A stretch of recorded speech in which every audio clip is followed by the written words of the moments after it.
Perkenalkan, saya Leo Tasoid, jurnalis dari IDN Times. Sangat senang sekali teman-teman mau hadir di sini, mau berbagi perspektif dengan kita, mendengarkan diskusi. Hari ini IDN Times menyajikan suara perempuan.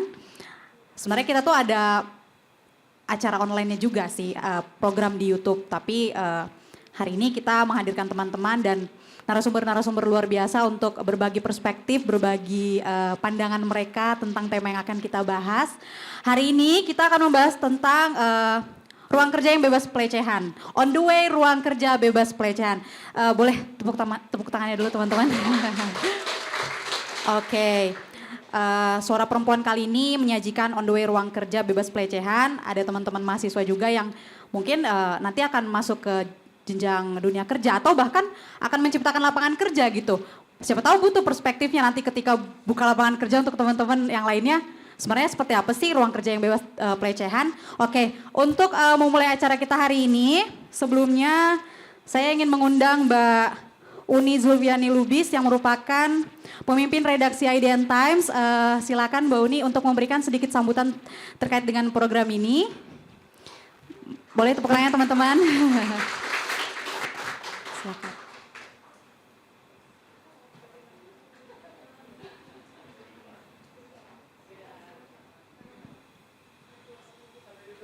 Oh sambil duduk aja. Mic-nya yang di mana ya? Pakai ini aja. Oh pakai mic. Sambil duduk aja. Ya. Aku duduk juga ya. Jadi, Assalamualaikum warahmatullahi wabarakatuh. Selamat siang, salam sehat, salam sejahtera bagi kita semuanya. Saya mesti buka kepean biar tidak salah, apalagi soal nama. Jadi pertama tentu saja saya ingin mengucapkan selamat datang kepada ibu, bapak, teman-teman semuanya, adik-adik mahasiswa juga, khususnya para pembicara kita pada siang hari ini yang hadir untuk program Suara Perempuan. Ini adalah program episode perdana dari teman-teman di Des Metro Sosial Hukum, tetapi di IDN Times itu semuanya kalau sedang punya program seperti ini semuanya mendukung ya. Jadi saling support dari berbagai kanal, semuanya mensupport ya. Perempuan itu adalah salah satu, atau lebih tepatnya gender equality, dan isu perempuan adalah salah satu dari 7 konten pilar IDN Times. Jadi posisinya itu sangat penting. Nah, saya ingin mengucapkan, menyambut ya secara khusus. Yang pertama Ibu Valentina Ginting, mungkin kita pernah ketemu di Zoom-Zooman ya, karena kebetulan saya Ketua Forum Jurnalis Perempuan Indonesia juga, jadi banyak kerjasama dengan Kementerian Pemberdayaan Perempuan dan Perlindungan Anak. Terima kasih Bu sudah hadir. Kemudian Mas Tunjung Rianto, Koordinator Bidang Norma Perlindungan Pekerja Perempuan dan Pekerja Anak. Saya sempat diajak jadi anggota fokus grup diskusi pembuatan draft, saya nggak tahu udah jadi apa enggak, Permenaker soal ini, soal SOP. Penanganan dan pencegahan dan penanganan kekerasan seksual kalau nggak salah ya, pelecehan di tempat kerja. Saya nggak tahu udah sampai di mana itu. Kemudian di sini ada Mbak Tiara Alinsia Fitri. Terima kasih Mbak Tiara ini masinis kereta MRT Jakarta. Luar biasa, tepuk tangan buat para pembicara ini. Juga Mbak Tania Artawijaya Citra, pilot Garuda Indonesia. Oh, super keren ya. Apa namanya, bidang-bidang yang selama ini masih dianggap macho dan maskulin ya. Ini mahasiswanya dari mana aja nih? Hah? Oh, Bakri. Yang kuning? Hah? Oke. Terima kasih ya. Yang biru? Oh, jadi Bakri is UI ISIP. Saya dengar teman-teman ada sebagian juga yang masih on the way. Jadi terima kasih sudah hadir di kantor kami. Ini kantornya milenial banget gak sih? Nanti diajakin tur ya. Jadi apresiasi dan kudos juga buat teman-teman yang sudah menyiapkan ini ya, tim Metro Sosukam disupport oleh teman-teman yang lain. Nah kalau soal data ya, saya yakin bisa di Google ya, apalagi sekarang udah ChatGPT. Berapa data pelecehan seksual atau kekerasan yang dialami di ruang-ruang kerja ya. Banyak macam-macam tergantung tahunnya berapa, tapi data terakhir itu ada yang mengatakan bahwa 75% lebih perempuan, karyawan perempuan itu mengalami pelecehan di tempat kerja ya. Dan seperti biasanya pelecehan, kekerasan, apalagi yang berkaitan dengan asusila itu kan seperti puncak gunung es ya yang dilaporkan. Kenapa itu tidak dilaporkan? Nah, karena memang banyak macam ya, bisa karena culture, bisa karena khawatir, karena yang melakukan biasanya berkaitan dengan relasi kuasa, ya, berkaitan dengan karir dan segala macam. Nah kalau saya boleh mengutip sedikit nih, ini sebenarnya data dari ILO ya, nggak kebanyakan ngutipnya nanti supaya Mas Tunjung nanti yang lebih bisa meng-highlight ya. Tapi intinya adalah kekerasan atau pelecehan di ruang kerja, yang namanya ruang kerja itu enggak hanya di ruang kerja. Itu yang seringkali orang lupa. Kalau misalnya jurnalis, itu ruang kerjanya itu ada di kantor, ya, ada pada saat meliput di lapangan, bahkan saat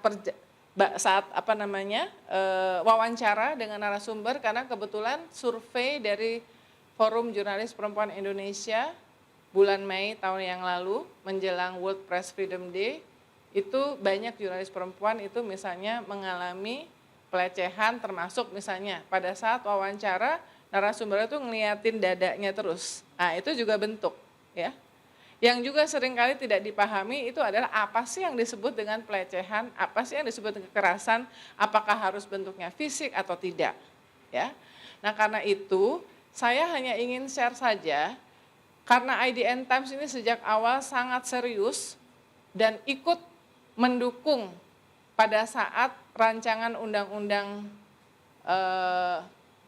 tindak pidana kekerasan seksual itu masih PKS ya, tertunda 9 tahun, 6 tahun, kami mengadakan berbagai macam forum yang juga kolaborasi dengan berbagai macam pihak untuk mendukung disahkannya segera undang-undang tersebut. Alhamdulillah akhirnya disahkan, dan sebagai bentuk konsistensi sikap kami, maka tahun lalu di bulan Februari, saya rasa bahkan sebelum undang-undang itu disahkan, tapi karena kami terlalu sering menulis, saya juga terlalu sering diundang, termasuk oleh Kementerian Pemberdayaan Perempuan dan Anak, ya.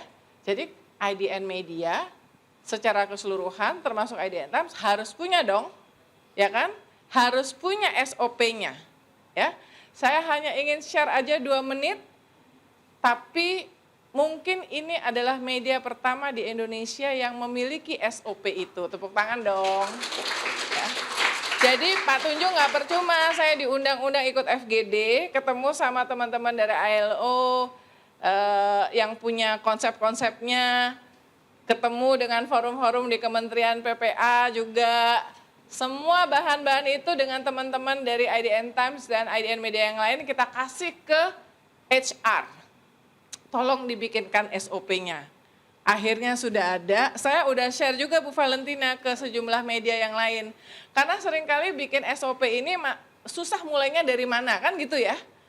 Mulainya dari mana, padahal sebenarnya bahannya sudah ada kan, banyak dari internet. Tapi yang lebih bagus adalah mengkombinasikan dengan praktek.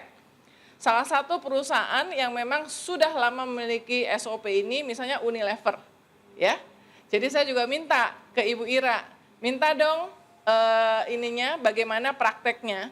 Jadi dari berbagai sumber itu kemudian kita rumuskan ya, ini standar operasional prosedur pelecehan dan kekerasan seksual di lingkungan kerja. Nah ini adalah hasil dari riset yang kami lakukan dan juga pengalaman-pengalaman faktual yang dialami oleh teman-teman yang kami tahu termasuk di lingkungan IDN Media dan di lingkungan jurnalistik.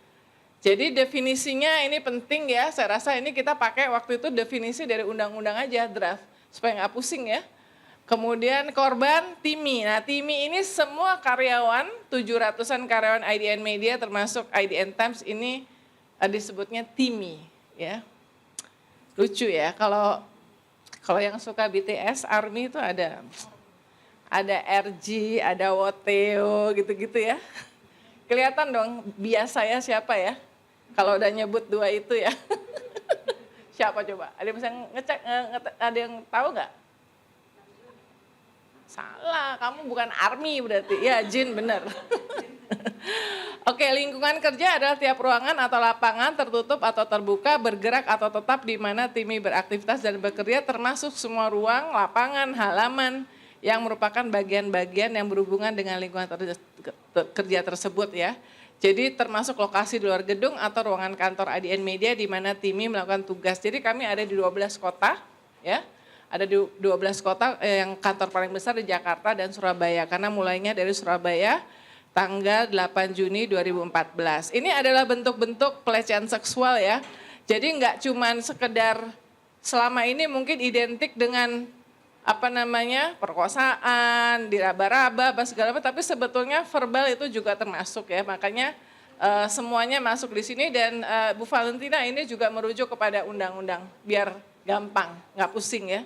Lanjut, bentuk-bentuknya juga ini sesuai dengan undang-undang, kemudian lanjut, penanganannya, nah karena kenapa SOP ini harus ada, saya rasa sama dengan semangat undang-undang. Kalau tidak ada aturan hukumnya atau aturan positifnya, seringkali korban tidak tahu harus melapor kemana dan kemudian prosedur penanganannya seperti apa. Kalau di lingkungan perusahaan, pertama tentu saja ke HR. Kalau di IDN Media disebutnya People Operation. Lanjut. Sanksinya sudah ada langsung di sini. Lanjut.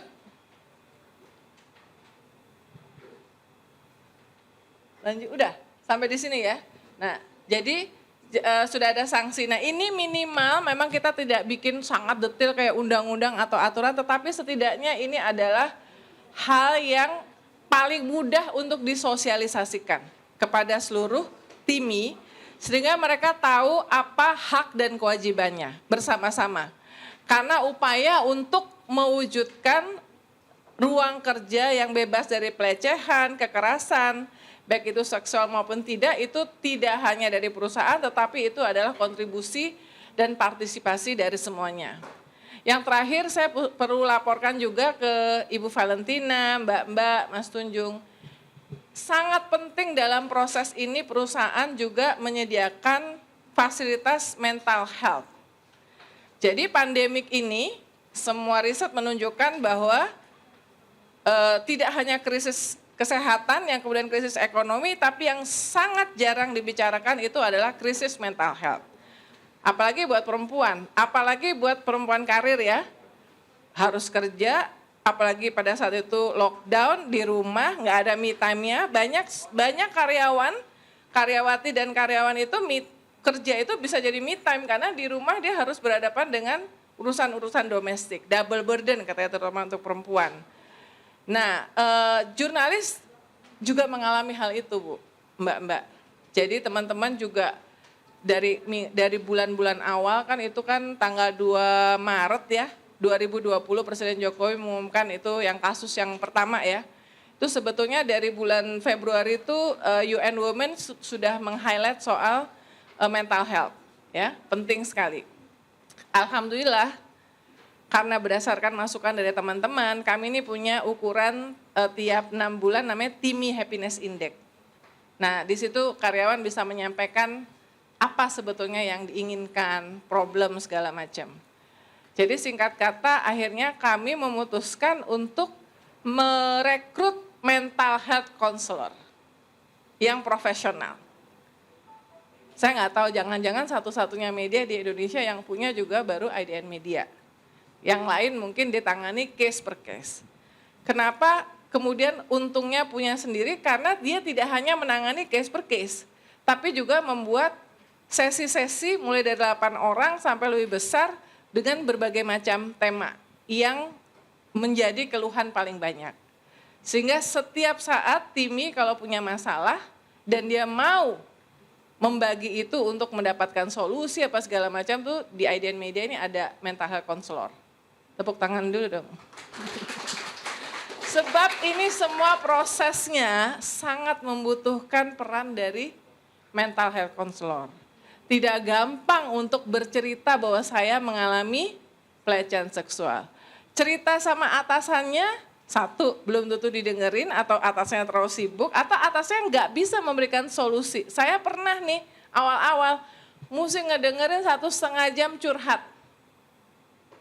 Biasanya kan saya batasin, one on one maksimal 45 menit. Tapi karena ini curhatnya tentang kondisi mental kan nggak bisa dihentikan. Tapi kan itu kadang kalau ada 5 orang aja yang kayak begitu Bu, waduh itu masuk ke saya dan saya belum tentu bisa punya solusi. Paling saya cuma bisa dengerin dan tidak mengkat pembicaraan. Tapi yang punya solusi adalah ahlinya yang memang bidangnya itu. Nah, makanya itu kemudian membuat kami perusahaan memutuskan untuk punya mental health counselor sampai sekarang itu karyawan tetap ya. Jadi itu bukan yang kayak konsultan. Jadi at any time dia masuk tiap hari. Setiap saat bisa dicolek ya. Setiap saat bisa dicolek untuk sekedar ngobrol. Nah, ini kira-kira yang coba kami lakukan di IDN Media yang berkaitan dengan tema yang kita bahas siang hari ini. Kira-kira itu, jadi ini juga kami akan belajar dari Ibu, Mbak-mbak, dan Mas. Dan mudah-mudahan adik-adik juga mendapatkan manfaat ya, karena kalian ini sekarang bisa diterap di kampus, tapi nanti kalian akan bekerja. Kalian punya hak untuk mendapatkan perlindungan. Speak up, pesannya itu. Kalau melihat teman, semuanya speak up. Ya, penting sekali speak up itu juga tidak hanya untuk diri kita, tapi juga untuk membantu dan melindungi teman-teman. Terima kasih sekali lagi, selamat belajar bareng kita dari narasumber. Selamat siang, Assalamualaikum warahmatullahi wabarakatuh. Waalaikumsalam, terima kasih banyak Mbak Uni. Baik, teman-teman tadi sedikit pembukaan dari Mbak Uni ya, semoga hari ini juga IDN Times sebenarnya nggak bakal berhenti belajar sih, walaupun SOP-nya udah keluar. Banyak hal yang masih perlu kita pelajari, masih banyak hal yang perlu kita perjuangkan terkait dengan membentuk ruang aman bagi perempuan dan juga laki-laki sih sebenarnya begitu. Oke, biar nggak lama-lama, aku langsung undang keempat narasumber kita untuk hadir bersama-sama untuk memulai diskusi ini. Pertama saya undang ke atas Pak Tunjung Rijanto, Koordinator Bidang Norma Perlindungan dan Pekerja Perempuan dan Pekerja Anak dari Kemenaker. Selamat siang Bapak, silakan. Boleh tepuk tangannya teman-teman. Bapak silakan di samping saya. Siap, selanjutnya juga ada Ibu Valentina Ginting. Ya, siapa? Asisten Deputi Pelayanan Perempuan Korban Kekerasan dari Kementerian Pemberdayaan Perempuan dan Perlindungan Anak. Boleh tepuk tangannya teman-teman. Lalu selanjutnya ada Kak Tania Artawijaya Citra yang merupakan pilot Garuda Indonesia. Oke, selanjutnya ada Kak Tiara Alinsia Putri yang merupakan masinis kereta MRT Jakarta. Selamat siang. Oke, aku juga mau mengucapkan terima kasih buat teman-teman mahasiswa yang sudah hadir pada hari ini. Ada teman-teman dari Hima Jurnalistik Institut Ilmu Sosial dan Ilmu Politik Jakarta, ada teman-teman dari Universitas Bakri, ada teman-teman juga dari Sekolah Tinggi Hukum Indonesia Jentera, serta Fakultas Ilmu Sosial dan Ilmu Politik Universitas Bung Karno, dan teman-teman dari Psikologi Universitas Indonesia. Terima kasih sudah hadir ya teman-teman, semoga nanti diskusi ini bisa bermanfaat dan berguna untuk kita semua. Selamat siang Bapak Ibu, kakak-kakak. Selamat siang. Selamat siang, sehat selalu ya. Amin. Oke, hari ini kita bahas tentang on the way ruang kerja bebas pelecehan. On the way, jalannya panjang walaupun IDN sebenarnya udah bikin SOP ya Pak tadi Ibu. Tapi kayak penerapannya dan upaya untuk mencegah itu terjadi masih panjang gitu. Oke, pertanyaan pertama mungkin untuk Kakak Tania dan juga Kak Tiara, mungkin nanti bisa bergantian atau bagaimana. Baru-baru ini memang ada kasus kekerasan seksual yang terbuka lagi di salah satu kementerian begitu. Bagaimana sih kalau dari Kak Tiara mungkin melihat maraknya pelecehan seksual di tempat kerja yang menimpa teman-teman perempuan gitu, dan apakah ada pengalaman di tempat kerja yang seperti itu gitu, Kak Tiara? Sebelumnya terima kasih atas kesempatannya. Saya Tiara Alinsya Fitri, train driver MRT Jakarta. Untuk kejadian pelecehan seksual di Indonesia, saya sangat sedih sekali kalau setiap dengar itu. Kita pasti ada namanya Gender Equality Center di MRT Jakarta. Jadi manajemen itu selalu memberikan info terupdate dan juga SOP-SOP ya. Dan juga setiap ada kasus-kasus baru itu pasti selalu di-up dan pasti selalu meminta kritik dan saran juga kepada kita semua bagaimana untuk menanggapinya, dan juga apa kira-kira nih yang bisa menjadi suatu permasalahan di sini dan kita setidaknya bisa mencegah itu. Jadi ada tindakan preventif di situ. Dan kalau untuk saat ini alhamdulillah tidak ada kasus di MRT Jakarta. Semoga bertahan dan kita bisa konsistensi. Oke. Nah kalau dari Kak Tania sendiri gimana nih Kak menyikapi banyaknya kasus pelecehan? Sebenarnya itu yang kelihatan di berita ya, padahal yang fenomena gunung es juga banyak ya Bu Valen ya. Itu yang gak melaporkan ya Bu gitu. Kalau dari Kak Tania sendiri gimana Kak? Apa ada pengalaman? Jangan sampai sih sebenarnya gitu. Oke, terima kasih. Sebelumnya aku mau sapa Dede dulu biar lebih rileks, boleh gak ya? Ini tegang banget semuanya dari kampus. Selamat siang semuanya. Aku mau jawab pertanyaan dari kakaknya tadi. Alhamdulillahnya sampai saat ini 8 tahun aku berkarir di Garuda Indonesia, personally aku belum pernah mendapatkan pelecehan seksual dalam kamus aku ya. Karena personally aku dari awal berkarir sudah mengetahui akan masuk ke pekerjaan yang didominasi oleh laki-laki. So aku buat pagar batasan untuk diri aku sendiri dengan prinsip dan juga tindakan-tindakan dari aku secara preventif untuk menghindari tindakan pelecehan seksual. Tapi kalau ditanya gimana sih perasaan atau yang aku rasakan ya ketika mendengar ada teman satu profesi yang mendapatkan pelecehan seksual, pasti sama nih sama Kak Tiara. Yang pertama aku sedih. Karena di tahun 2023 ini ya, seharusnya gender equality itu sudah menjadi hal yang lumrah. Tapi dengan adanya pelecehan seksual yang naik lagi ke media, itu seharusnya menjadi tamparan besar untuk kita semua. Bukan hanya sebagai pekerja, tapi juga dari perusahaan dan juga dari kementerian juga Ibu ya. Jadi kita sama-sama di sini punya satu environment yang sehat, nggak hanya dari pekerja, tapi semua orang yang berkecimpung harus take action. Gitu. Menurut aku semuanya harus take action. Oke, tapi kalau dari Garuda sendiri udah ada SOP berarti ya Kak terkait dengan pelecehan seksual ini sendiri? Oh kebetulan tadi aku baru ngobrol sama Ibu. Kalau di Garuda Indonesia sendiri sebenarnya saat ini kita masih memperjuangkan hak-hak kita sebagai pilot perempuan, karena memang di Garuda sendiri saat ini yang aktif itu sekitar belasan Kak. Dari ribuan pilot yang aktif itu pilot perempuan belasan. Ngebayangkan seberapa minoritasnya kami sebagai pilot. Aku personal sebagai karyawan Garuda, aku apresiasi dari manajemen memberikan wadah, memberikan support. Tapi tetap kita sedang memperjuangkan supaya ada nih regulasi yang benar-benar hitam dan putih seperti IDN Media tadi. Itu yang sedang kita perjuangkan. Selain itu edukasi kepada karyawan juga itu harus betul-betul kencang. Karena di dunia aviasi sebagai pilot, setiap hari itu aku ketemu sama orang yang berbeda.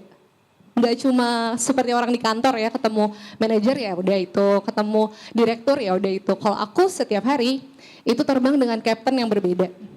Terbang dengan cabin crew yang berbeda. Ketemu penumpang yang berbeda. Teknisi yang berbeda. Semua karyawannya berbeda, hampir setiap hari berbeda. Jadi harus bisa diedukasi secara merata.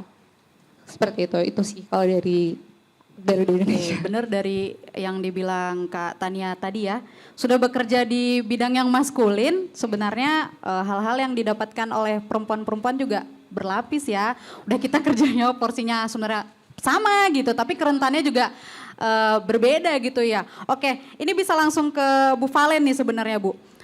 Tadi ada curhatan juga nih dari Kak Tania ya. Semoga memang diskusi-diskusi seperti ini bisa memantik bagaimana peran pemerintah merespon suara-suara perempuan-perempuan yang belum terjangkau atau ya nggak apa-apa kita yang memfasilitasi begitu Bu. Sebenarnya bagaimana sih Bu menyikapi mungkin perusahaan yang belum punya gate atau hitam di atas putih tadi Bu terkait dengan pelecehan, dan sebenarnya apa yang harus dilakukan perusahaan ketika ada seorang perempuan yang mengalami pelecehan seksual di tempat kerja begitu. Untuk Bu Valen. Terima kasih. Jadi selamat sore adik-adik semua. Selamat sore dong. Semangat dong. Ya. Benar sekali. Kalau kita bicara kekerasan seksual, kayaknya satu orang aja buat kita sudah nggak ada toleransi ya. Satu orang aja. Nggak ada toleransi. Jadi nggak ada yang katakan, cuman baru satu orang. Nggak. Satu orang saja buat kita itu sudah tidak ada toleransi. Jadi kalau ketahuan satu orang, ya harusnya perusahaan itu sudah harus tahu nih bagaimana melakukan mulai dari pencegahan dan penanganannya. Jadi apa yang dilakukan oleh IDN Times saya rasa perlu kita tepuk tangan lagi untuk itu. Karena ini salah satu apresiasi kami bagaimana kita sudah mulai aware terhadap lingkungan kita. Nah, tadi saya sampaikan dengan Mbak Tania, Mbak, ayo saya siap untuk berada di belakang Mbak Tania untuk membantu Garuda untuk segera membuat kode etik. Jadi tadi kalau IDN sekarang sudah punya SOP, harus punya kode etik juga Bu. Ada kode etik bekerja untuk memastikan perlindungan kepada perempuan dan anak. Jadi setiap reporter yang ada harus juga tanda tangan untuk kode etik. Gimana sih sebenarnya bekerja untuk perempuan dan anak. Salah satu contoh tadi yang disampaikan oleh Ibu siapa?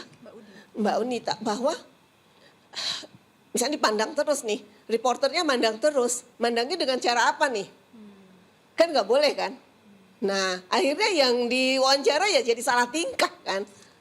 Misalnya anak, cara untuk bekerja dengan anak juga harus ada. Jadi kalau memang sudah ada SOP-nya akan lebih baik lagi kita membuat code of conduct. Jadi kode etik, dan ini sudah salah satu udah kesepakatan internasional kali ya. Nah sampai kita itu sebenarnya harus punya juga yang namanya psychological first aid. Bagaimana sih sebenarnya kita bekerja untuk memberikan perlindungan tadi, memastikan bahwa orang yang kita tanya ini, wawancara ini nyaman buat mereka. Bagaimana cara kita bertanya, apalagi kemudian wartawan-wartawan bertanya untuk orang yang menjadi korban. Kan punya etik kan? Nah etik bertanya itu di psychological first aid itu menjadi penting. Sama halnya tadi dengan teman-teman yang dari perusahaan Garuda ya kan, kemudian dari KIA sebenarnya sama, termasuk juga kami. Saya sendiri pun sebagai orang yang bekerja di Kementerian PPPA menandatangani kode etik. Jadi saya punya kode etik. Saya harus tahu bagaimana saya harus bekerja untuk memastikan perlindungan kepada perempuan dan anak. Nah itu satu. Jadi tadi kita nggak bisa mengatakan bahwa tidak ada kasus kekerasan karena survei saja udah nyampein ke kita 1 dari 4 ya, 1 dari 4 perempuan di Indonesia mereka mengaku bahwa mereka pernah mengalami kekerasan, baik kekerasan fisik maupun kekerasan seksual yang dilakukan oleh pasangan dan selain pasangannya. 1 dari 4 ini berapa nih perempuan di sini yang usianya 15 sampai 64 tahun? Dari hasil survei kita seluruh Indonesia, mereka mengatakan mereka pernah mengalami. Artinya untuk kita mulai dari lingkungan tadi itu menjadi penting. Itu mungkin Mbak yang bisa saya sampaikan karena satu harapan kita sih sebenarnya Kementerian Tenaga Kerja saya juga sudah concern dengan Kementerian Tenaga Kerja. Kami juga sudah terima kasih Kementerian Tenaga Kerja. Saya waktu itu juga mendorong Bu Direktur untuk membuat satu peraturan menteri agar seluruh perusahaan yang ada punya kode etik terkait dengan bagaimana mereka bekerja untuk perempuan dan anak, sehingga karena kasusnya tinggi loh, 49 ribuan pekerja. Ya, 49 ribuan pekerja di Indonesia, ini yang baru kami survei, 19 ribu mengatakan mereka pernah mengalami pelecehan seksual. Jadi cukup tinggi kan? Tadi saya bilang, saya awalin, satu aja buat kita gak ada toleransi. Itu Mbak. Satu korban terlalu banyak ya Bu? Terlalu banyak. Ya. Siap. Pak Tunjung tadi sudah disebutkan Bu Valen juga nih, ada dorongan juga ke Kementerian Ketenagakerjaan dan juga bahwa ternyata SOP itu nggak cukup ya Bu, masih perlu penguatan lainnya. Mungkin kalau dari Kemenaker sendiri Pak, bagaimana sih mendorong teman-teman perusahaan penyedia kerja untuk memberikan fasilitas pencegahan dan penanganan pelecehan seksual di tempat kerja, begitu Pak? Terima kasih. Selamat siang adik-adik sekalian ya. Lihat saya udah ganteng-ganteng, cantik-cantik, tapi kurang semangat gitu ya, saya lihat gitu ya. Ya boleh dong. Oke ya. Jadi kita intinya harus semangat. Nanti adik-adik yang tentunya sebagai calon tenaga kerja tentunya ya harus tahu masalah-masalah ketenagakerjaan pada khususnya sekarang yang sedang di viral-viralnya ya, yaitu kekerasan dan pelecehan seksual di tempat kerja. Ini memang sebetulnya kasus pelecehan dan kekerasan ini sudah lama ya. Saya tangani waktu itu mulai 2014-2015. Nanti saya sedikit agak cerita ya, tapi tidak saya sebutkan nama perusahaannya gitu ya. Nah, bicara mengenai pelecehan ya di tempat kerja itu sebetulnya bisa dirasakan tapi sulit dibuktikan. Karena memang tadi Mbak Uni sampaikan seperti fenomena gunung es yang melapor ini nggak seberapa dibanding yang mungkin karena ketakutan, malu dan sebagainya mereka nggak berani melapor pada kami terutama. Tapi kami dari kementerian khususnya di Direktorat Jenderal Pembinaan Pengawasan Ketenagakerjaan tentunya tidak kasih toleransi adanya salah satunya kaitan dengan pelanggaran khususnya pelecehan, terutama pelecehan seksual di tempat kerja. Nah ini salah satu bagaimana concern dari kementerian ya, tapi memang bicara mengenai aturan ya, yang terkait dengan termasuk juga sanksi pelecehan seksual belum ada masuk ke instrumen peraturan perundang ketenagakerjaan. Tapi kita lebih pada bagaimana upaya-upaya pencegahan, Mbak. Jadi kita harapkan ya. Kita dorong perusahaan-perusahaan, manajemen, pengusaha, beserta serikat pekerja-pekerja itu adanya yang dinamakan komitmen bersama.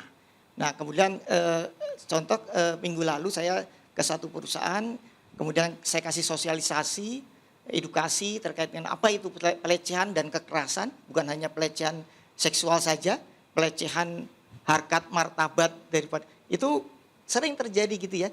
Tapi memang kalau kita lihat banyak yang nggak berani melapor karena takut atau malu ya. Yang ini yang salah satunya bagaimana kita ajak bagaimana tentunya teman-teman pekerja ya, termasuk pekerja perempuan ini berani menyampaikan. Kemudian juga upaya yang telah kita lakukan sekarang kita sudah menunjuk atau mencetak kader-kader norma kerja. Jadi dia diharapkan dia mampu tahu bagaimana adanya sinyal-sinyal kaitannya dengan termasuk norma ketenagakerjaan tidak terkecuali kaitan pelecehan seksual di tempat kerja. Kemudian juga hal-hal yang lain yang dikaitkan dengan upaya-upaya concern pemerintah khususnya Kementerian Ketenagakerjaan. Sekarang kita dengan ILO sedang kerjasama membuat suatu tools atau pedoman pencegahan kekerasan dan pelecehan di tempat kerja. Ini minggu ini baru kita buat pedomannya. Nah, sasaran kita pakai pengawas ya. Karena instrumen kaitan dengan pengawasan itu pakai pengawas di seluruh Indonesia. Nanti insya Allah dijadwalkan setelah Lebaran akan kita lakukan sosialisasi kaitan dengan pencegahan kekerasan dan pelecehan di tempat kerja untuk seluruh sebagai pengawas atau pengawas ketenagakerjaan di Indonesia. Nah, keinginan kita tentunya bagaimana yang dinamakan moral hazard ya, saya bilang tadi kalau bicara hazard kan bicara mengenai keselamatan, kesehatan, itu juga kalau kita lihat ya ada moral hazard yang tentunya juga harus kita kendalikan dalam artian jangan sampai menimbulkan ya saya bilang itu keresahan ya di tempat kerja itu ya. Ya itu memang kita sudah concern dengan apa yang menjadi concern semua pihak ya, termasuk juga perusahaan-perusahaan kita dorong untuk berkomitmen bersama dengan memasukkan elemen-elemen kaitan dengan pencegahan khususnya pelecehan ya dan kekerasan di tempat kerja melalui contoh peraturan perusahaan atau lebih kuat lagi dengan dituangkan dengan perjanjian kerja bersama gitu ya. Nah itu salah satunya bagaimana kita dorong terus. Tapi memang boleh dibilang agak sulit karena memang terus terang ini banyak yang enggan atau takut melaporkan. Pernah satu kejadian ya, 5 orang datang ke kantor kami, kebetulan saya yang terima. Nah begitu kita ke perusahaannya minta keterangan dan sebagainya, mereka yang bersaksi hanya 1 orang, yang lainnya nggak berani. Itu salah satu contoh hambatan dan kendala kita kan gitu ya. Nah tapi tentunya pengawas ya, walaupun belum ada regulasi yang mengatur secara spesifik khususnya kekerasan dan pelecehan, kita punya cara lah bagaimana tentunya perusahaan akan nurut lah. Tapi kan tentunya lebih baiknya tentunya kita ada aturan yang tentunya mengikat seperti itu. Ya mudah-mudahan ratifikasi konvensi 190 bisa cepat dilaksanakan gitu ya. Itu salah satunya gitu ya. Kemudian hal-hal yang lain gitu ya. Kalau perusahaan TMA, kita gampang. Ada nih contoh di dekat kita ini ada perusahaan mall ya. Mall punya asing ya, Korea ya. Wah, dia seenaknya sendiri kan. Mungkin bagi dia pelecehan, kekerasan itu biasa gitu ya. Nah, tapi kan ya namanya itu tidak ada yang mengaku kan. Ya kita punya trik pengawas ya. Ada yang merekam. Kemudian kita itu terjemah. Ini artinya apa? Wah, kata-kata jorok kebun binatang keluar semua. Kemudian ada CCTV dia orang Koreanya kalau merintah lempar pakai pulpen, pakai apa. Kan gitu ya. Kemudian apalagi ada kebijakan dari manajemen untuk bekerja di waktu itu belum selesai ya di salah satu mall itu ya. Akhirnya apa? Banyak pekerja perempuan ini yang harus naik tangga kemudian dilecehkan oleh pekerja-pekerja konstruksi. Nah itu kita pantau benar kan gitu ya. Akhirnya apa? Ya mau tidak mau dengan pelanggaran yang kalau kita lakukan ya tidak bisa ditoleransi lagi. Yang harus keluar dari Indonesia walaupun dia istilahnya pemodal ya. Dia nggak ada, intinya ya tidak ada toleransi bagi mereka yang berbuat seperti itu. Cuman memang kalau untuk perusahaan-perusahaan dalam negeri ya kita dorong lah gitu ya. Itu karena memang kalau bicara mengenai pelecehan kan lebih ke arah ke pidana umum, itu ranah kepolisian. Ada kasus ini baru kemarin kasus juga kita koordinasi dengan pihak kepolisian. Nah, kita kawal kasusnya gitu ya, sampai memang yang bersangkutan bisa dikenakan sanksi. Nah, kemudian sanksi kalau dia memang sudah dinyatakan bersalah kaitan dengan pidananya mungkin akan diberikan sanksi oleh si perusahaannya gitu ya. Ya, tetapi tetap kita kawal kasusnya. Kemudian bagaimana rehabilitasinya kan? Nah, setelah itu kan mungkin ada perasaan bagaimana ya, tertekan dan sebagainya. Itu juga penting. Tapi sama ini belum ya. Kita mungkin nanti ada yang koordinasi dengan teman-teman dari KPPA ya. Bagaimana nih si korban-korban pelecehan seksual? Kan harus di recovery lagi kan gitu ya. Nah seperti itu. Untuk sementara mungkin seperti itu ya. Oke. Terima kasih. Berarti treatment terkait dengan korban pelecehan juga sebenarnya panjang ya Pak. Iya. Dan Bu Valen sebenarnya juga kalau bisa dilihat dalam perspektif hukum kadang perlu peran dari kementerian bukan hanya kepolisian karena treatmentnya nanti beda ya Bu. Ya. Seperti kasus yang terakhir UKM judulnya jadi restoratif justice gitu Bu. Tapi untuk menghindari hal tersebut. Oke siap. Untuk Mbak Tania dan Mbak Tiara nih, karena kerjaannya kan sangat lekat sekali dengan perspektif maskulin begitu. Tadi juga Kak Tania bilang bahwa bisa terhitung jari lah teman-teman perempuannya begitu. Gimana sih cara menempatkan diri di profesi yang terbilang maskulin untuk punya jarak dengan hal-hal yang tidak diinginkan gitu, supaya teman-teman perempuan juga mungkin bisa tahu bagaimana menempatkan diri, dan teman-teman laki-laki juga tahu sih gimana sih harusnya nge-treat teman-teman pekerja perempuan begitu. Mungkin bisa dari Kak Tiara. Oke, jadi kalau saat ini masinis MRT Jakarta yang wanita itu ada 11 orang dan laki-laki itu kurang lebih 50 ya, berarti 80%-nya ya wanita. Kita juga ada pekerjaan dari jam 12 malam sampai jam 8 pagi, di mana itu dikerjakan berdua. Itu biasanya laki-laki dan perempuan, laki-laki itu pokoknya mix tanpa ada batasan apapun. Kita semua setara, tidak ada yang beda di situ. Dari segi tugas kita tetap driving sama. Dan di situ kita diuji bagaimana kita dengan satu teman kita, kalau misalnya kita saat itu duty bersama teman kita laki-laki, kita satu ruang kabin yang sama, itu sebenarnya banyak potensi ya Pak Bu untuk melakukan adanya pelecehan walaupun ataupun kekerasan. Dan alhamdulillah sampai saat ini dengan adanya teman, rekan kerja dan juga atasan yang sangat suportif, yang sangat mendukung, jadi tidak pernah ada nih pelecehan di antara kita selama masinis wanita maupun pria. Padahal kan itu sebenarnya rentan banget ya, agak bahaya di jam-jam rentan nih, jam-jam malam, tapi kita harus bekerja dengan adanya support tadi dan juga adanya edukasi, sosialisasi kepada semua teman-teman dan karyawan MRT Jakarta, jadi berkurang maupun tidak ada pelecehan saat ini, seperti itu.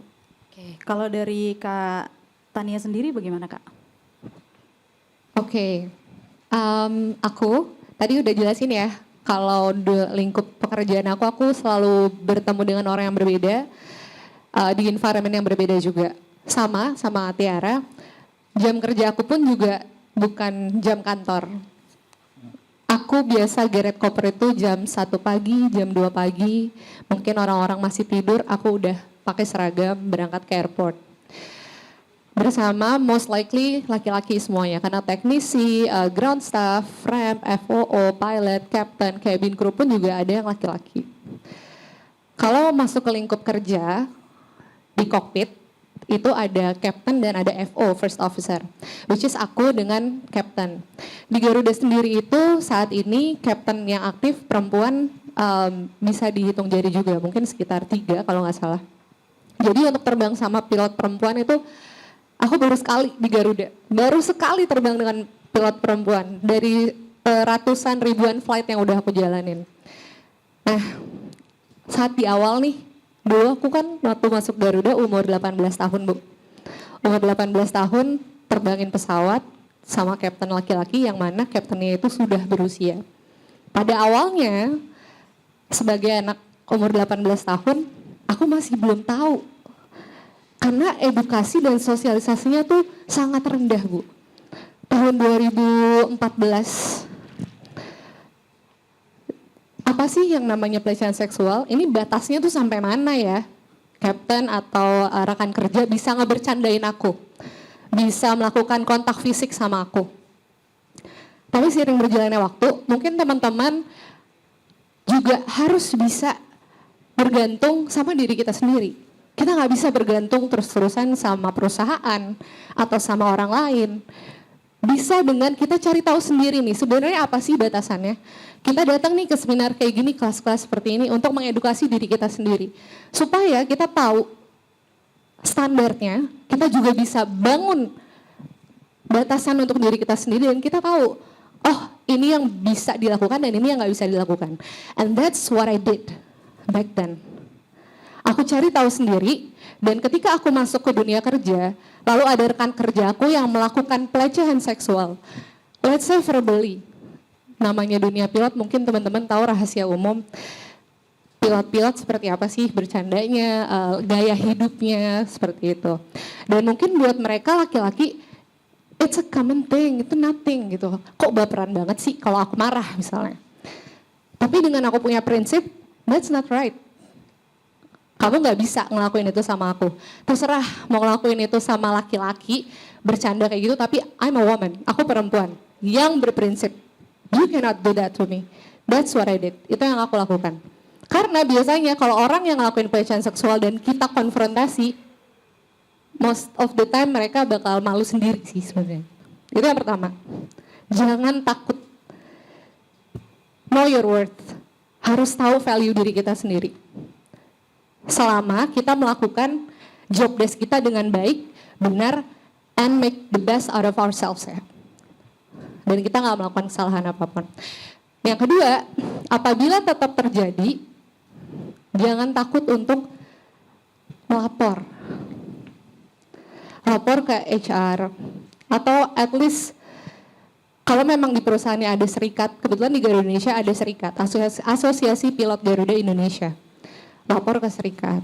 Hal seperti itu yang sebenarnya bisa kita lakukan untuk mencegah dan juga menanggulangi ketika kita mendapatkan pelecehan seksual. Dan so far, apa yang udah aku lakukan, menghindari aku dari hal-hal seperti itu. Oke. Ini bisa langsung nyambung ke Bu Valen sih, Bu. Sebenarnya kalau untuk kasus-kasus pelecehan seksual, treatmentnya yang baik itu dari perusahaan seperti apa ya, Bu? Dan ketika seseorang mengalami pelecehan seksual, apa yang harus dia lakukan? Kalau Kemen PPPA itu kan punya campaign ya, Bu, Dare to Speak Up gitu. Tapi banyak sekali kasus yang kadang korbannya malah speak up-nya di sosial media, Bu. Dan itu malah membuat mereka mengalami kekerasan berlapis gitu. Mungkin dari Bu Valen ada tanggapan terkait hal itu? Terima kasih. Jadi sebenarnya nggak usah takut untuk speak up. Karena kita udah punya undang-undang. Undang-undang tidak pidana kekerasan seksual itu sangat jelas loh. Sangat-sangat jelas bagaimana memastikan perlindungan kepada korban. Bagaimana memastikan penanganan kepada korban. Bagaimana memastikan rehabilitasi kepada korban. Dan satu ya, biar teman-teman juga tahu. Di situ terkait dengan pidana. Ini saya mau baca ini nih. Tadi Bapak sampaikan masalah corporate ya.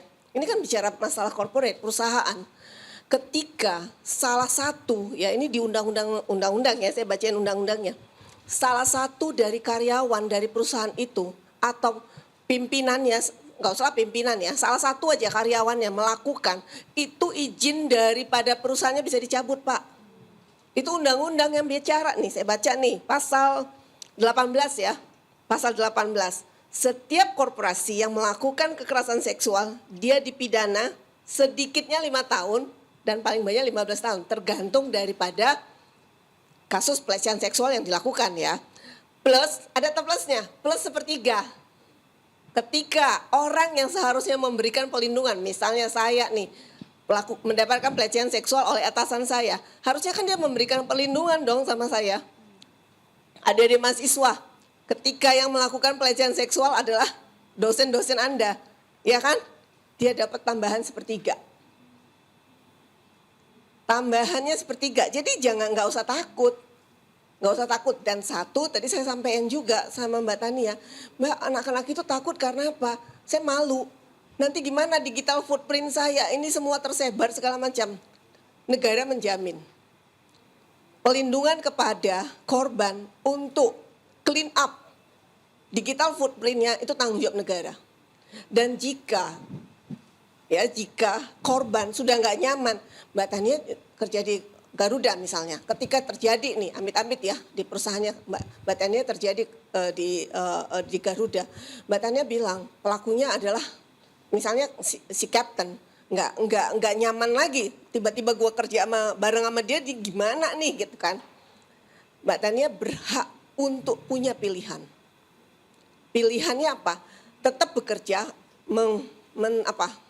menonjobkan atau apa istilahnya ya di Garuda itu untuk pilot ya, untuk tidak boleh terbang dengan Mbak Tania, atau Mbak Tania juga bilang oke, saya punya saya nggak nyaman dengan yang bersangkutan atau yang dengan korban, saya mau pindah atau itu tanggung jawab penuh oleh perusahaan untuk memastikan kenyamanan dan keamanan daripada korban seperti itu. Jadi treatmentnya kami Kementerian PPPA saat ini kami punya layanan. Saya tanggung jawab terhadap layanan itu ya. Tadi juga saya baru menerima tuh layanan korban dari perusahaan juga. Nah, jadi saya udah 2 tahun Bu katanya mendapatkan pelecehan seksual, tapi saya nggak berani speak up. Oke, Apa yang harus saya lakukan? Saya bilang. Dia minta, pasti kita melakukan pendampingan psikologi kepada korban. Karena ini menjadi sangat penting. Kita pastikan pendampingan psikologis kepadanya. Dan yang kedua, nggak usah khawatir, kami pendampingan hukum akan kami lakukan. Jadi nggak usah khawatir adik-adik semua kalau mau lapor. Kalau misalnya di sekolahnya, kalau UI udah punya ya, gugus tugas sudah ada ya. Kalau di Bakri udah punya gugus tugas pencegahan penanganan kekerasan seksual di lingkungan kampus. Sudah ada?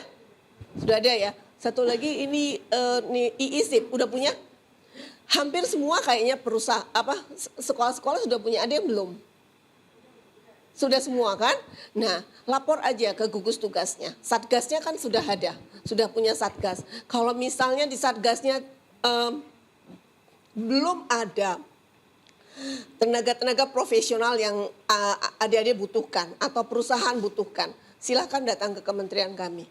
Kami siapkan pendampingan hukum, kami akan siapkan. Bahkan jika kepolisian juga minta tenaga ahli pidana, kami siapkan saksi-saksi ahli pidana, kita siapkan.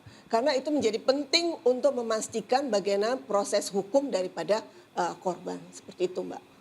Apalagi ada dukungan dari Permendikbudristek ya Bu terkait dengan Betul, kami sangat mendukung itu. Makanya kita mendorong terus semua universitas ya untuk bisa membangun satgas pencegahan penanganan kekerasan seksual di lingkungan kampus. Oke, siap. Terima kasih Bu Valen. Nah, ini aku juga ada pertanyaan ke Pak Tunjung terkait dengan Iya, Mbak. sebenarnya nih Pak, kalau nantinya memang ada perusahaan yang melakukan atau ada karyawan yang melakukan pelecehan seksual, kalau dari Kemnaker sendiri terkait dengan ikatan sanksinya gitu Pak. Ya. Itu tuh bagaimana sih Pak? Sanksi apa yang bisa diberikan, proses-prosesnya nanti seperti apa begitu? Ya. Kalau sanksinya jelas bahwa kaitan pelecehan seksual itu memang masuk ranah karena perbuatan kriminal ya, yang tentunya juga ada nanti kaitannya dengan ranah kepolisian. Nah, kami dari terutama Direktorat Jenderal Pengawasan ya, itu sudah berkoordinasi dengan teman-teman kepolisian bagaimana kaitannya dengan penanganan kasus-kasus seperti ini. Kemudian bagaimana dikaitkan dengan sanksi yang diberikan oleh perusahaan. Ya kami mendorong dengan adanya perjanjian kerja bersama, di situ juga dituangkan kaitan dengan sanksinya. Tetapi kan tentunya harus dibuktikan apakah benar dia melakukan, nah itu baru dikenakan sanksi. Nah, kemudian kalau saya bilang tadi bahwa cerita kaitan dengan orang asing lah gitu ya, yang rata-rata dia dari jajaran manajemen, kita bisa mencabut izinnya atau imtanya. Karena salah satu kaitan dengan alasan kita mencabut ya, dia tidak menghargai bangsa kita dan sebagainya. Itu salah satu memang kuat alasan kita untuk mencabut izinnya dan harus keluar dari lokasi kerja dan kita rekomendasikan untuk deportasi melalui imigrasi seperti itu. Ya. Oke, terima kasih Pak Tunjung. Ya. Nah, nanti teman-teman juga kalau ada yang mau bertanya dipersilahkan kepada kakak-kakak, bapak dan ibu narasumber. Mungkin bisa dipersiapkan kalau memang ada yang ingin ditanyakan gitu. Terlebih memang walaupun nanti teman-teman akan melanjutkan jenjang pekerjaan, siapa tahu nanti malah jadi buka lapangan pekerjaan dan harus tahu treatmentnya seperti apa dalam menangani atau mengupayakan ruang kerja yang aman bebas dari pelecehan. Nah ini terakhir untuk Kak Tania dan Kak Tiara yang mungkin bisa juga jadi tambahan perspektif bagi Bu Valen dan Pak Tunjung. Sebenarnya harapan apa sih dari ruang kerja yang aman bagi perempuan itu sebenarnya harus seperti apa, harus bagaimana, apa yang harus di-provide sama teman-teman perusahaan begitu. Supaya ini ada teman-teman dari Ibu Bapak dari kementerian, suara-suaranya nanti bisa ditampung, bisa dikomunikasikan ke depannya. Mungkin dari Kak Tiara. Oke, menurut saya bagaimanakah menciptakan ruang kerja bebas pelecehan ya? Menurut saya kita tidak perlu merasa gelisah ataupun takut saat kita maupun dari berangkat kerja hingga kita berada di tempat kerja, kita tidak boleh merasa takut ataupun gelisah tentang apakah akan terjadi pelecehan nih saat kita berdua dengan beda gender gitu misalnya ya, apakah kita kira-kira aman nggak ya kita kayak berdua kayak gini atau kita harus ada batas-batasnya gitu. Mungkin kalau singkatnya saya saat saya bekerja gitu, kadang kalau berdua saya suka buka tirai nih dua-duanya nih, jadi biar kelihatan sama orang-orang juga, jadi biar terawasi. Mungkin izin Bu, Pak, bagaimana kan kira-kira tindakan preventif ya? Dari pertama itu dari SOP, undang-undang yang sekarang ini harus lebih ditegaskan lagi dan alhamdulillah MRT sudah ada. Namun mungkin kurang adanya sosialisasi kepada teman-teman lainnya. Betul seperti tadi kata Kak Tania, kita harus menjaga diri kita sendiri ya Kak. Karena kalau bukan kita siapa lagi yang akan menjaga, betul seperti itu. Dan juga ke teman-teman kita nih, teman-teman kita juga harus bisa teredukasi dan juga menjaga dirinya sendiri agar tidak berbuat seperti itu. Karena kita juga tidak bisa menghendaki orang agar tidak berbuat kepada kita. Kita nggak tahu orang itu punya pikiran apa kepada kita gitu. Kita harus membangun mindset yang baik juga nih untuk kita dan teman-teman kita, rekan kerja lainnya seperti itu. As a working mom, ini juga cukup ya. Wow, sudah perempuan masih working mom lagi. Anakku Tepuk juga tangan 3. ya, teman. Hah? Anakku juga 3. Wah, luar biasa. 3 anak kucing tapi. Iya, as a working mom juga sangat ini ya.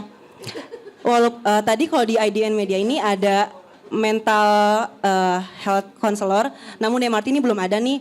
Namun mungkin adanya itu singkat cerita kalau misalnya kita masuk ke saat berinas mungkin ada pertanyaan-pertanyaan singkat kayak bagaimana keseharian kamu, bagaimana kamu di tempat di rumah, bagaimana apakah ada permasalahan nih dengan keluarga ataupun ada permasalahan utang dan lain-lain kayak gitu singkat ceritanya. Walaupun itu pertanyaan singkat antara duty manager dan masinis, namun itu cukup mengena di kita. Jadi kalau kita ada permasalahan kita akhirnya speak up. Iya saya ada seperti ini permasalahan. Itu mungkin singkatnya walaupun kita belum punya mental health itu.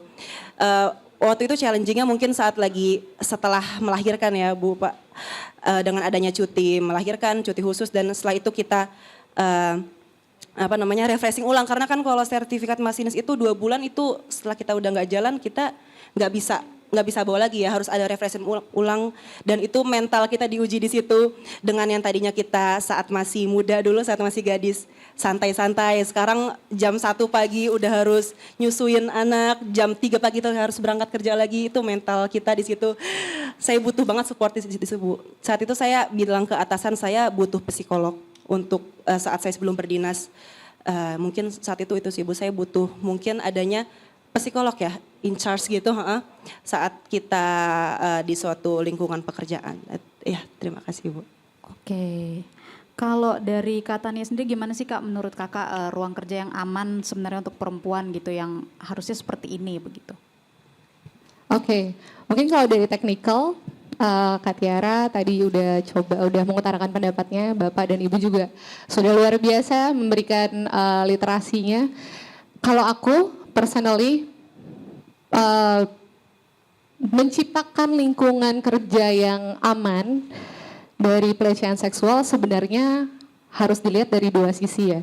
Karena setahu aku pelecehan seksual itu bukan hanya terjadi pada perempuan.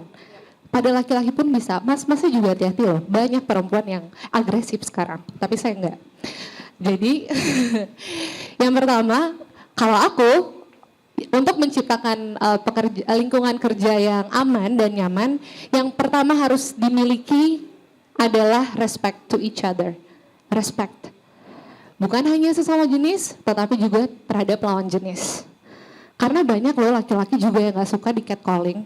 Banyak laki-laki yang gak suka dicolek atau dipeluk dari belakang. Kecuali sama gebetannya mungkin ya. Gak cuma perempuan. Jadi kita harus respect to each other. Apa yang kita ucapkan, apa yang kita lakukan harus bisa saling menghargai. Itu yang pertama. Yang kedua, empathy.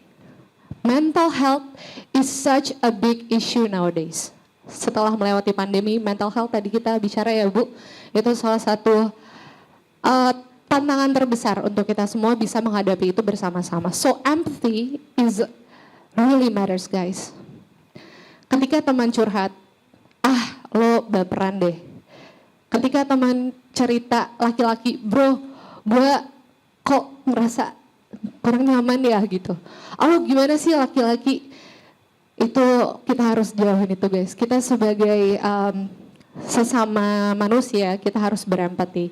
Ketika teman memberikan informasi mengenai perasaannya atau aduan dia terhadap, mungkin dia nggak bisa ngadu ke atasannya di kantor, yang bisa dia curhatin tuh adalah sahabatnya. Jadi sebenarnya kita juga jadi faktor yang memberikan bantuan kepada orang-orang yang menjadi korban pelecehan seksual. Kita encourage, kita dengarkan, kita encourage untuk dia bisa speak up seperti itu. Jadi yang pertama respect, kedua empathy, dan yang terakhir balik ke poin aku yang pertama tadi, take care of yourself, because yang bisa jaga diri kita sendiri adalah diri kita sendiri. Be friendly, yes. Aku paham betul untuk terbang bareng sama kapten berjam-jam, gak mungkin diem aja. I have to talk, I have to be friendly. Aku harus bisa ice breaking. Tapi apa standarnya? Tapi apa boundariesnya? Tetap harus punya prinsip atas value diri kita sendiri. So dari aku, that's it, 3 poin itu. Oke, nah kalau dari Pak Tunjung gimana sih Pak, perusahaan sebenarnya harus bagaimana sebenarnya perusahaan bisa menciptakan ruang aman bagi teman-teman perempuan gitu ke depannya? Tadi sudah dengar dari Kak Tiara dan Kak Tania juga. Penyampaian disampaikan oleh Mbak Tiara dan Mbak Tania itu benar ya, dalam artian saling menghargai itu kata kuncinya, gitu. Kemudian keterbukaan dan sebagainya kan. Sekarang ada istilahnya kita sedang mendorong setiap tempat kerja atau perusahaan itu menerapkan RWP ya, Respectful Workplace Policy. Itu salah satunya bagaimana pencegahan daripada tadi kekerasan dan pelecehan seksual, salah satunya penghargaan terhadap sesama kawan dan sebagainya.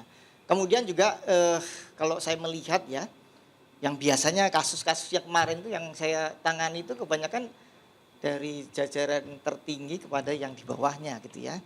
Apakah mungkin misalnya ruang direksi itu terbuka, kan nggak mungkin. Apakah mau dikasih CCTV, kan nggak mungkin kan gitu ya. Ini salah satu bagaimana meningkatkan komitmen tadi ya, komitmen bersama antara pihak pengusaha, manajemen dengan pihak pekerja, serikat pekerja. Kemudian juga ada kita tempatkan, kita sudah mulai dengan kader-kader norma, jadi dia tahu rambu-rambu mana yang boleh, mana yang tidak dan sebagainya, termasuk kaitan dengan pencegahan kekerasan dan pelecehan di tempat kerja. Nah itu salah satunya seperti itu, karena memang biasanya kalau pelecehan tuh cari sembunyi-sembunyi ya, cari tempat yang mungkin dia rasa aman dan sebagainya kan gitu ya. Kemudian juga bagaimana mungkin kalau Mbak Tania sama itu dengan pendidikan yang lebih tinggi berani berbicara, tapi bagaimana misalnya di industri misalnya sepatu, garment, wah itu banyak pelecehan yang dilakukan oleh atasannya, oleh supervisor dan sebagainya kan. Ya kita pernah nangani juga, itu kan mereka nggak berani, kan nanti diancam kalau misalnya Anda ngomong, wah, pecat dan sebagainya. Nah ini salah satunya bagaimana kendala kita, tapi tetap di kementerian kita tentunya punya instrumen sebagai pengawas yang tentunya dia sudah dibekali bagaimana menangani masalah-masalah termasuk juga pelecehan seksual di tempat kerja. Seperti itu Mbak. Siap. Ya. Siap. Oke, ini terakhir untuk Bu Valen, tadi sudah disebutkan kalau IDN SOP aja nggak cukup ya Bu, tadi pesan-pesannya. Mungkin kalau dari Bu Valen gimana sih caranya perusahaan bisa menciptakan ruang aman dan bebas pelecehan kepada teman-teman perempuan dan teman-teman laki-laki juga sebenarnya begitu? Iya, benar Mbak Tania. Bukan hanya perempuan yang mengalami pelecehan seksual, laki-laki juga bisa. Dan satu, biasanya kadang gini, nggak ngerti mereka itu apa sih sebenarnya pelecehan seksual. Kalimat misalnya kayak colek-colek tadi kan, colek dikit. Nah, ya kadang itu yang dianggap itu biasa. Kok lu istilahnya anak-anak ini ya, baper banget sih, cuman digituin doang. Nah, kan sebenarnya nggak boleh ya. Itu udah bagian dari, kalau korban tidak menginginkan, itu bagian dari pelecehan seksual. Tapi kalau perempuannya juga mau ya nggak masalah. Tapi kalau itu udah nggak nyaman, boleh lapor aja, nggak usah takut. Nah kemudian gimana perusahaan itu bisa lakukan? Ya dialog. Jadi dialog itu menjadi penting seperti yang disampaikan oleh Mbak Tania, Mbak Tiara tadi, ada dialog. Dialog antara perusahaan itu sendiri dengan karyawannya. Jadi membuka dialog itu menjadi penting. Dialog terbuka. Nah, kalau kami di kementerian kami melakukan dialog antara atasan dengan bawahan. Itu sering dilakukan dialog. Apa yang mereka mau dan apa yang mereka tidak mau. Jadi itu bagian dari penilaian kinerja saya. Misalnya staf saya nggak suka misalnya dengan saya, itu bagian dari kinerja saya. Itu pengukurannya seperti itu. Jadi sekarang ini pegawai negeri itu bukan kayak yang zaman dahulu banget lah ya. Jadi sekarang itu udah kita itu udah melakukan dialog. Jadi itu yang kemudian banyak perusahaan-perusahaan yang kemudian atau juga pekerja itu tidak tahu dengan hak dan kewajibannya. Jadi kalau disampaikan Mbak Tania tadi sama Mbak Tiara adalah dari diri sendiri, tapi perusahaan itu juga harus tahu. Perusahaan itu tahu ketika dia merekrut karyawannya, dia harus tahu tentang undang-undang yang ada, yang berlaku. Dia harus paham itu. Nah, kemarin kita diundang asosiasi perusahaan sedemikian banyaknya.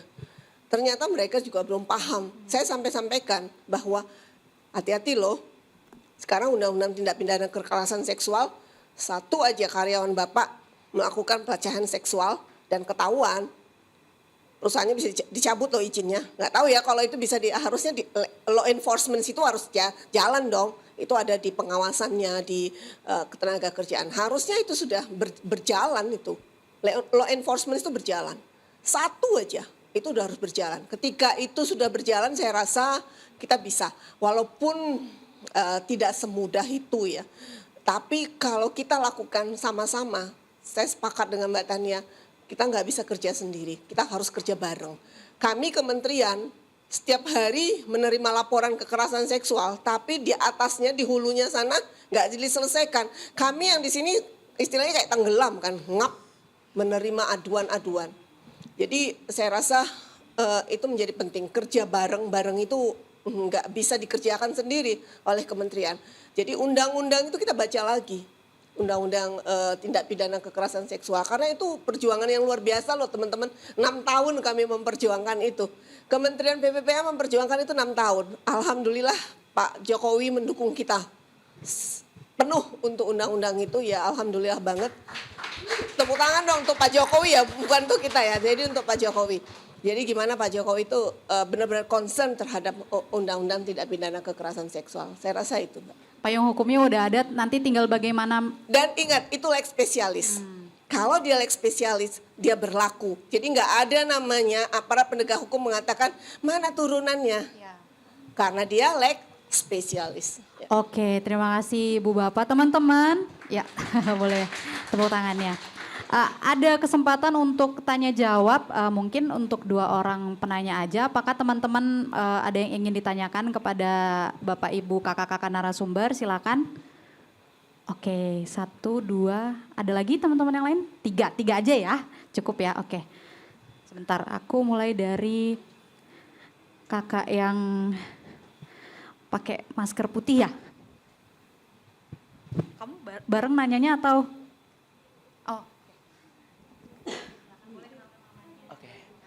Assalamualaikum warahmatullahi wabarakatuh. Selamat sore teman-teman semua. Perkenalkan, nama aku Gregory. Aku dari Fakultas Psikologi Universitas Indonesia.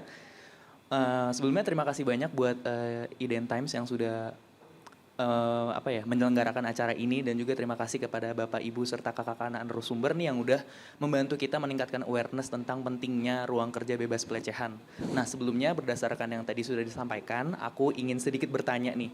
Kira-kira mungkin nggak ya pemerintah itu mendorong sebuah peraturan yang mengharuskan penempatan tenaga kerja dengan latar belakang psikologi dengan fungsi 1, preventif, baik terhadap tindakan kekerasan seksual maupun penurunan kesehatan mental karyawan.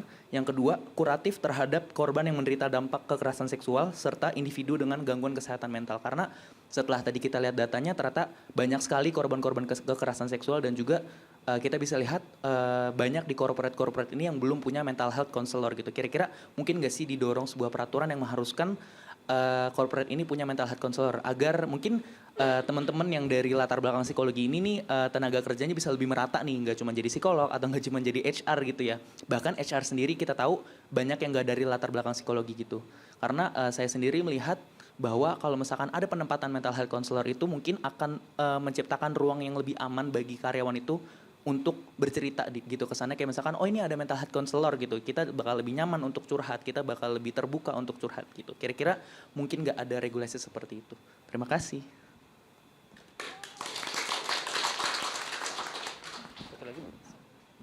Mungkin dijawab dulu baru nanti ke teman yang nanya selanjutnya kali ya. Mungkin bisa ke Pak Tunjung dulu menjawab pertanyaan teman-teman ini, gimana sih sebenarnya pentingnya mental health ya, konselor yang tadi sudah dijelaskan. Terima kasih Mbak. Sebetulnya aturan tadi yang Mas siapa tadi sampaikan? Mas Gregory, sudah ada. Kalau kita mengacu ke Undang-Undang Nomor 1 Tahun 1970 tentang keselamatan kerja, khususnya di pasal 8 merupakan salah satu kewajiban daripada pengusaha atau pengurus ya, itu melakukan pemeriksaan kondisi fisik dan mental tenaga kerjanya. Nah, itu bisa tentunya diaturannya mulai pemeriksaan pertama dia baru masuk, kemudian berkala dan khusus. Nah, itu salah satunya melakukan assessment kaitan apakah dia cocok untuk ditempatkan di situ. Kemudian juga dari sisi psikologinya seperti apa, bukan hanya fisiknya saja. Oh, dia masih muda, masih kondisi fisiknya masih tidak seperti itu, tapi juga secara mental juga tentunya melibatkan psikolog dan sebagainya. Itu sudah ada Mas. Nanti dibaca lagi ya di Undang-Undang Nomor 1 Tahun 1970 pasal 8 ya, kaitan dengan pemeriksaan kesehatan khususnya tenaga kerja. Nah, di tempat kerja ya ada. Oke, siap. Ya. Mungkin bisa ke teman yang mau nanya satu lagi. Oke, sebentar.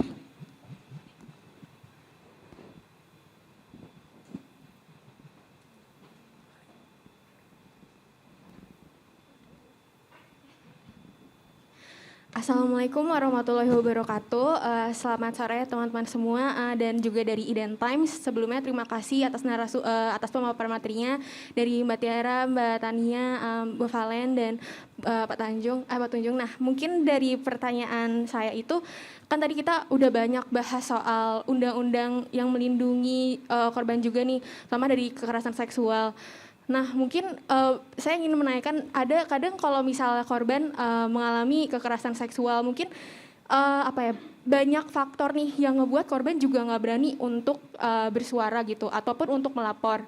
Nah, itu mungkin terkadang juga dari perusahaan yang mungkin budayanya itu pengennya ini Mbak, kayak mungkin harus menjaga nama baik perusahaan gitu. Jadi ketika korban mau melapor, mungkin kebutuhannya adalah menindaklanjutin dari hukum gitu, dari jalur hukum. Mungkin kadang perusahaan kayak, aduh jangan deh, nanti perusahaan kita mungkin jadinya tercemar gitu. Jadi mungkin udah deh di perusahaan kita aja gitu untuk nindak lanjutinnya gitu. Jadi kan hak korban ini juga enggak terpenuhi gitu. Ditambah mungkin juga ada budaya dari perusahaan itu sendiri yang mungkin kalau ada yang ngelapor, nanti gak enak nih kultur budaya kita gitu. Mungkin jadinya renggang ikatan kita sama, jadi gak enak karena ada kasus ini gitu.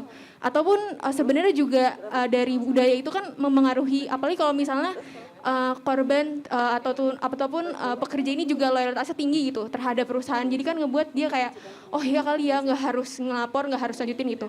Nah, mungkin dari Bapak Ibu sekalian sebenarnya ada nggak sih langkah atau solusi yang dipreventifkan gitu untuk ini? Apakah ada penguatan budaya dari perusahaan itu sendiri atau bagaimana? Mungkin itu. Terima kasih.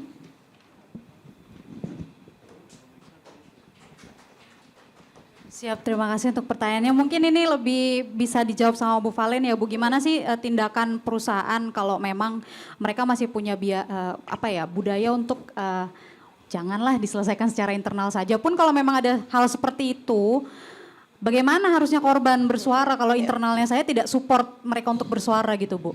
Ya, salah satu di dalam Undang-Undang Tindak Pidana Kekerasan Seksual, hal yang tidak dibolehkan adalah restoratif justice.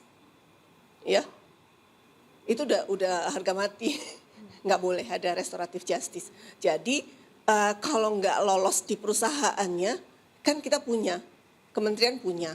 Kita punya loh unit-unit layanan yang ada di provinsi dan kabupaten kota. Silakan aja melapor. Kita akan lakukan tindakan. Nah tadi kan udah tahu kan, pasalnya tadi udah jelas banget kan. Artinya aparat penegak hukum bisa masuk kan langsung kepada perusahaan tersebut gitu. Karena memang di undang-undang sudah sangat jelas gitu. Nah, jadi nggak usah ada khawatir. Jadi jalannya itu nggak usah harus ngomong sama yang bersangkutan. Kalau yang ngomong bersangkutan nggak mau ya cari jalan lain. Kan seperti kita harus punya jati diri dong. Kita nggak mau dirugikan terus kan. Masa perusahaan mau cari untung kita yang dirugikan. Nah seperti itu. Jadi punya sikap itu menjadi penting gitu. Oke, siap. Terima kasih banyak Bu Valen. Terima kasih juga untuk semua narasumber. Sekian sebenarnya acara kita hari ini sudah berakhir. Terima kasih teman-teman yang sudah mau bergabung dan sudah mau mengikuti acara ini. Saya Liauta Soid, mohon maaf jika memang ada salah kata selama program Suara Perempuan ini. Terima kasih untuk Kak Tiara, Kak Tania, Bu Valen, dan Pak Tunjung. Terima kasih perspektifnya. Semoga ini menjadi upaya kita ke depan untuk terus menciptakan ruang kerja bebas pelecehan sebagai sarana juga untuk berdiskusi dan berbagi perspektif. Karena akhirnya satu dan lain pihak bertemu di sini, teman-teman juga bisa mendengarkan informasi-informasi baru dan menambah khasanah mereka. Terima kasih teman-teman sudah mau hadir di Identitas. Boleh tepuk tangannya sekali. Iya Ibu, silakan.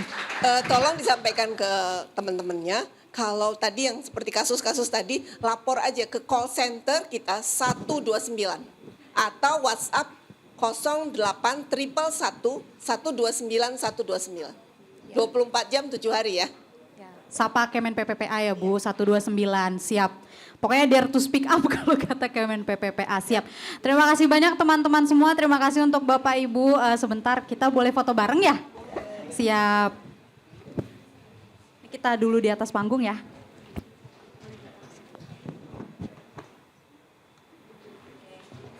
Nah ini juga ada penyerahan sedikit souvenir dari pihak IDN Times. Pertama mungkin kita foto bareng dulu narasumber dan saya ya nimbrung. Siap. Oke.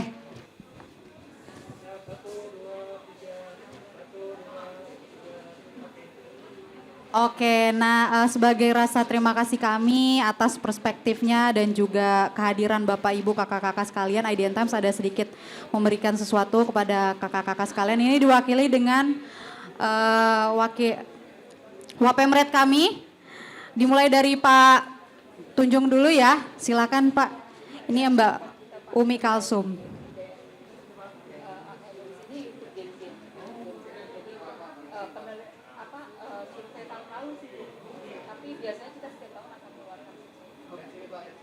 Bapak mungkin bisa foto dulu bareng ya.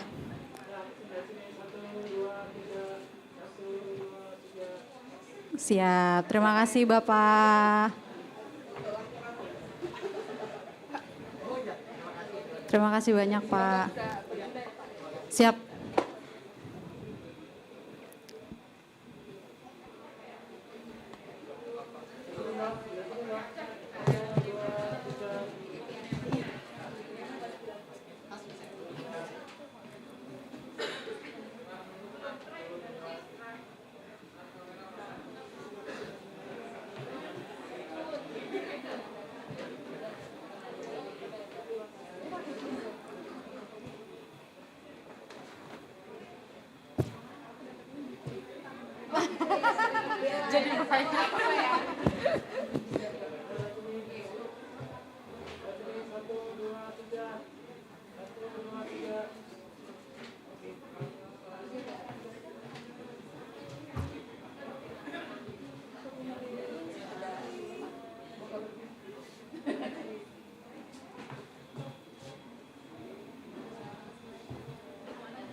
Siap. Terakhir foto dulu sama Mbak Umi ya, bareng-bareng sama Mbak Umi. Mungkin bisa ditaruh aja kali ya ininya di belakang. Nggak apa-apa, takutnya jadi agak rempong Bu. Siap. Saya nggak ikut ya Mbak sama Mbak Umi aja. Nggak apa-apa, sama Mbak Umi dulu. Foto dulu. Siap, 1, 2, 3. ya.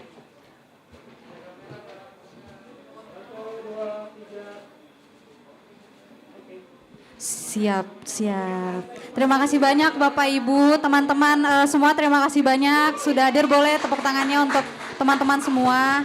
Mohon maaf jika ada salah, semoga acara ini bisa bermanfaat dan terus berlanjut. Bapak terima kasih banyak, mohon maaf Pak jika ada salah. Closing. Ya, oke. Sekian program Suara Perempuan on the way ruang kerja bebas pelecehan. Terima kasih semuanya. Saya Lio Tasoid pamit undur diri. Salam sehat semua.